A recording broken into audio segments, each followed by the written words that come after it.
This is Rousby Wolf and the Fairy Wogdog saying hello. Hello. Today we're going to address a mounting problem with railroad issues on Minecraft. And that is pedestrians that wander onto your track. Oh! I hate when that happens.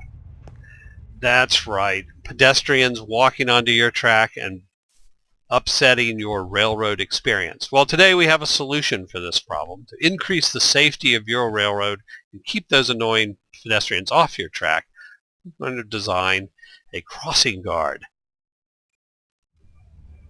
Comes the Fairy Wogdog and stops the pedestrian from crossing. And then once he's safely passed, the way is cleared, allowing the pedestrian to pass unharmed, unmolested, and without disturbing your railroad trek.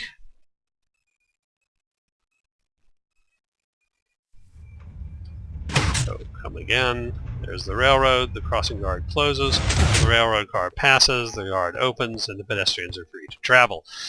Now, the way we have built this today is now on this circuit that we just observed. Notice all the redstone trail is underground. That frees up the area for your housing and whatever decorative embellishments you want to add to your railroad. Over here though, however, I'm going to build it above ground so that you can see how the circuitry work in the event that you're interested in perhaps adding one of these to your railroad. Now what I'm using here is just a regular fence post, and then behind each fence post we're going to put a sticky piston. And we're only going to do the one side of the track here today because it's identical. You just hook the other side of the track to the same circuit so that they all move at the same time. The sticky pistons will push the fence posts together, and that will create a fence here in the middle of the walkway. Now what we're going to do is combine these with a redstone circuit. Let's do something like this so that both pistons are operating on the same circuit. Now you also notice that there's two buttons here in the track that I have pre-installed. Now I can put a lever here, and by energizing the lever I activate both the pistons and close the crossing guard. By de-energizing the lever it will open it. So energize and de-energize.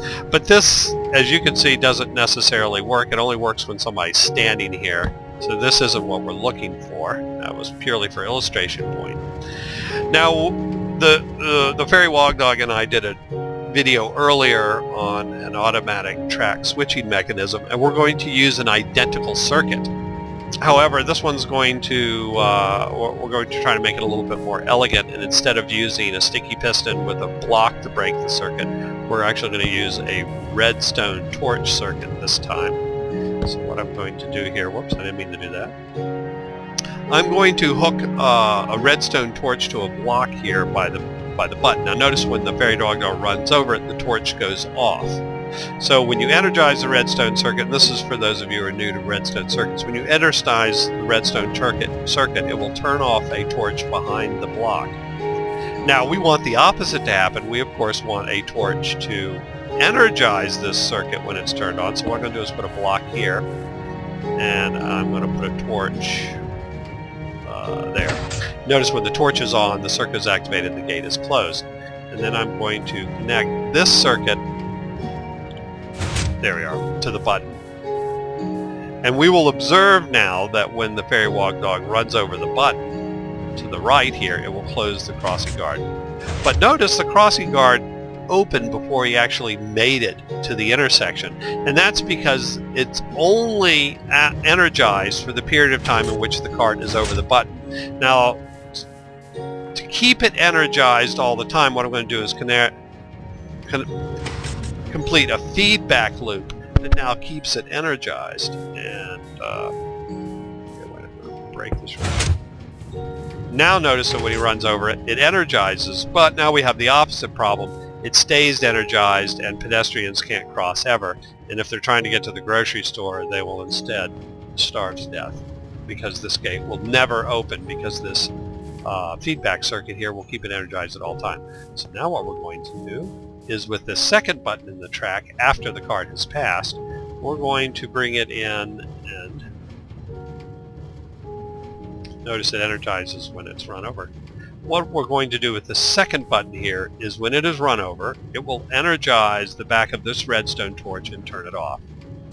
And when it does that, it allows the gate to open. So now let's come back here.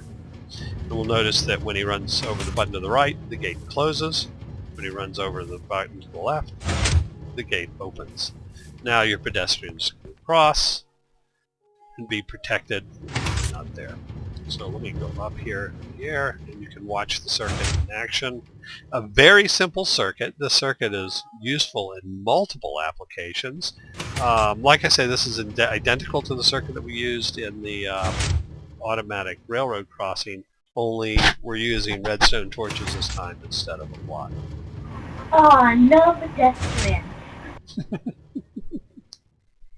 So this is the Fairy Wog Dog and Rousey Wub saying goodbye, hoping that our little gadget perhaps will help you make your epic railroad just that much more epic.